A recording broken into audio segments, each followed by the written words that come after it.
On Christmas Eve, 1814, in the neutral Belgian city of Ghent, diplomats from Great Britain and the United States of America put pen to paper, signing a document that promised peace.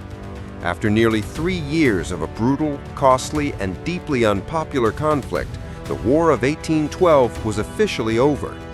The treaty stipulated a return to the status quo ante bellum, the state of affairs that existed before the fighting began, restoring all conquered territory and reopening trade. But in the age of sail, news traveled at the speed of the wind. The signed treaty was dispatched by sea, a journey that would take a full 6 weeks to reach the United States. It would not be until February 16, 1815, that the U.S. Senate would unanimously approve the treaty for ratification, with the final exchange of documents occurring the next day. In that long, silent void of information, the war raged on, fought by soldiers and sailors who had no idea that peace had been declared. On January 8, 1815, one of the most iconic battles in American history was fought. At New Orleans, General Andrew Jackson led a hastily assembled army of regulars, militia, frontiersmen, and even pirates to a stunning, decisive victory against a superior British force of Peninsular War veterans. The news of this improbable triumph reached Washington at the same time as the peace treaty, creating a wave of national euphoria and cementing the battle in the American memory as a glorious final act of defiance. But just 5 days after Jackson's victory, and nearly 3 weeks after the treaty was signed, another battle was fought, one that is almost entirely erased from the popular narrative. On the remote southern frontier of Georgia, a powerful British force launched its own invasion, overwhelming an American fort, occupying a town, and setting in motion a chain of events that would change thousands of lives forever. This is the story of the Battle of Fort Peter, the forgotten last invasion of the War of 1812, an engagement whose most profound legacy was not military, but human. In the early 19th century, the Georgia-Florida border was a geopolitical tinderbox. The St. Mary's River was more than a line on a map. It was the volatile, porous frontier between the young, expansionist United States and the declining, weakly governed Spanish Empire. This was not a peaceful boundary, but a zone of constant, low-grade conflict, a region where national authority was tenuous and lawlessness was the norm. Spanish Florida was a haven for smugglers who flaunted American trade laws, a refuge for enslaved people escaping the brutal plantations of Georgia, and a base for British allied Creek warriors known as the Red Sticks, who launched raids into American territory. This constant friction had already led to the unsanctioned Patriot War of 1812, a filibustering expedition by American citizens from Georgia with tacit U.S. government support aimed at annexing the region. The failed invasion only deepened the mistrust and instability that defined the border. The strategic importance of this frontier was not lost on the British, who saw it as a perfect pressure point, an American soft underbelly where a small investment in arms and alliances could yield significant disruption. To guard this unstable border, the United States established a small military post at Point Peter, a strategic peninsula of high ground near the port town of St. Mary's. Fort Peter, along with the nearby Fort St. Tammany, was tasked with enforcing tariffs, interdicting the illegal slave trade, and protecting the nation's southernmost flank. Reflecting the region's volatility, the naval station at St. Mary's was home to a flotilla of 11 naval gunboats, making it, on the eve of the war, the third largest naval station in the United States. Yet, like much of the American military at the time, its strength on paper belied a reality of chronic underfunding and neglect. As early as 1812, concerned residents of Camden County had written to the Georgia governor, appealing for help to refortify Point Peter, but their pleas went largely unanswered. This vulnerability was a microcosm of a broader national unpreparedness that plagued the American war effort from its outset. Leading the British Southern Campaign was Rear Admiral Sir George Cockburn, a man who had already earned a fearsome, almost villainous reputation in America. Aggressive, audacious, and a brilliant tactician, he had masterminded the successful 1814 raid on Washington, D.C., burning the Capitol and the President's house in a stunning act of psychological warfare. He was an officer who understood that war was won not just on the battlefield, but by crippling an enemy's economy and morale. Now, with the main British force under General Pakenham targeting New Orleans, Cockburn was tasked with creating a powerful diversion on the Georgia coast. His mission was to tie down American troops, disrupt the vital coastal trade route, and inflict maximum economic damage. Facing this legendary commander was Captain Abraham A. Macias of the U.S. 1st Rifle Regiment, a unit considered one of America's first special forces. A career Army officer, Macias was born in 1772 and had a long history of service, joining the New York militia in 1802 before entering the regular army. He was a veteran of this very frontier, having commanded troops at Point Peter during the chaotic Patriot War. By January 1815, he had risen to the rank of major and was in command of the small American garrison. He was an experienced officer who knew the terrain, but he also knew his force was perilously inadequate to face the might of the Royal Navy and its seasoned Marines. On January 10, 1815, a formidable British fleet under Admiral Cockburn appeared in Cumberland Sound, anchoring off the Georgia coast. His force was overwhelming, over 1,500 troops, including Royal Marines, the 2nd West India Regiment composed of black soldiers from the Caribbean, and detachments of sailors trained for land combat. The British landed on Cumberland Island without opposition, quickly marching south to establish their headquarters at Dungeness, the grand plantation home of the widow of Revolutionary War hero Nathaniel Greene. The invasion of Georgia had begun. On the morning of January 13th, the British launched a coordinated assault.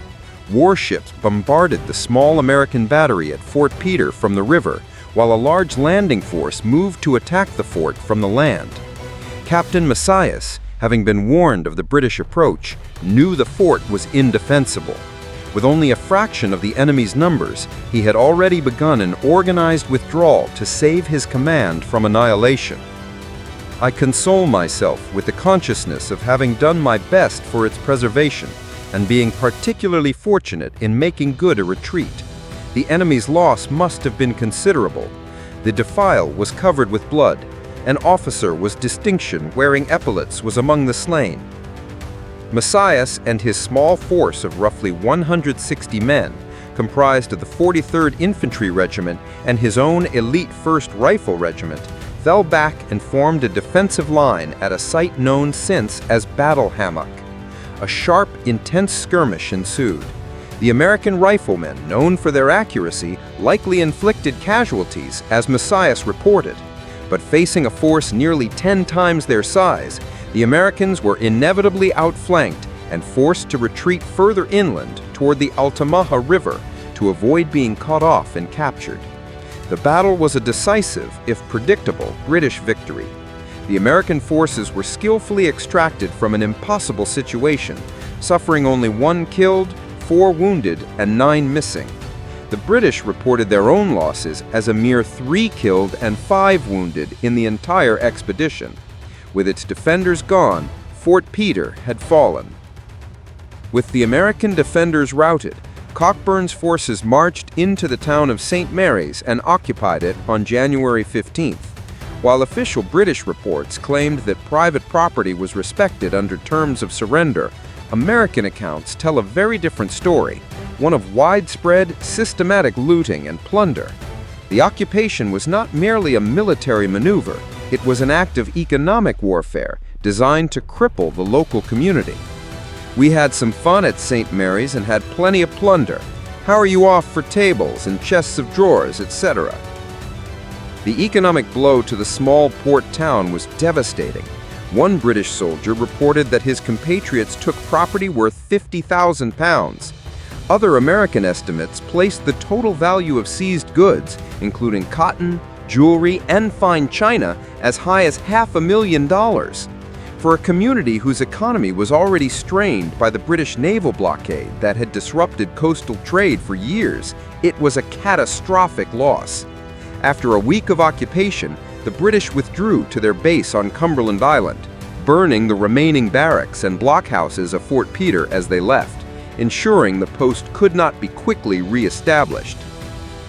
But for one group of people, the arrival of the British was not a disaster, but a profound, life-altering opportunity.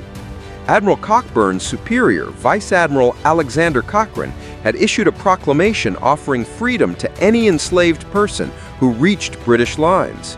This was a calculated military strategy. It simultaneously deprived the American South of its labor force, crippled the plantation economy that fueled the war effort, and provided the British with a stream of highly motivated recruits. On Cumberland Island, Cockburn put this policy into dramatic effect. Word of the proclamation spread like wildfire through the plantations of coastal Georgia and Spanish Florida. Hundreds, then thousands of enslaved men, women, and children undertook the perilous journey to Cumberland Island, seeking refuge under the Union Jack. Cockburn welcomed them, enlisting able-bodied men into a special unit, the Corps of Colonial Marines, who had already proven their mettle in the Chesapeake campaign.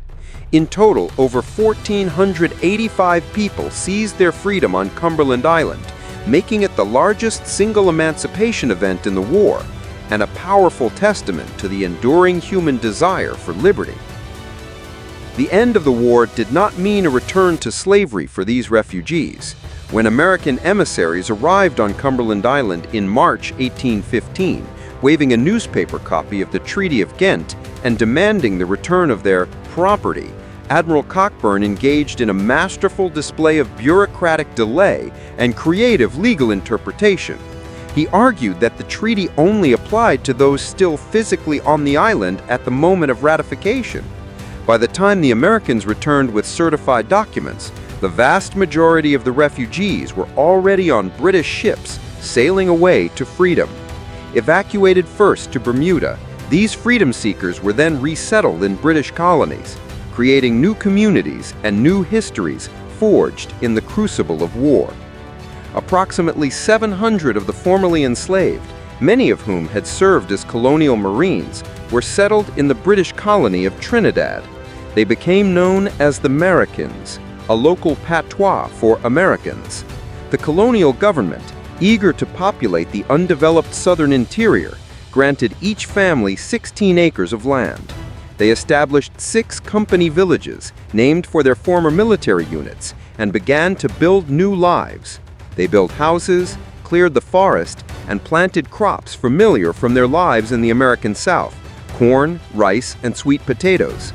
They brought their fervent Baptist faith, establishing churches that became the bedrock of their communities, and blended it with retained African traditions like the Gayop system of communal help and herbal medicine. From subsistence farmers, they grew into a prosperous and independent community, becoming a significant part of Trinidad's economy and cultural fabric, a legacy that endures to this day.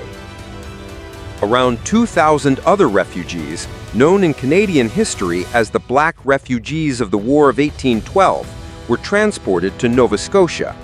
Their new life was one of immense hardship and broken promises. They arrived to a resentful local government, a post-war economic depression, and a harsh, unforgiving climate. Instead of receiving clear title to land like white settlers, most were given temporary licenses of occupation for small, infertile plots in segregated communities like Preston, Hammond's Plains, and Beachville. The local authorities even attempted to have them removed again and resettled in Trinidad or Sierra Leone, but the vast majority refused to leave, unwilling to risk their hard-won freedom. Despite the poverty, discrimination, and official hostility, they persevered. They built communities, established their own African Baptist churches, which became centers of social and political life, and created benevolent societies to support one another.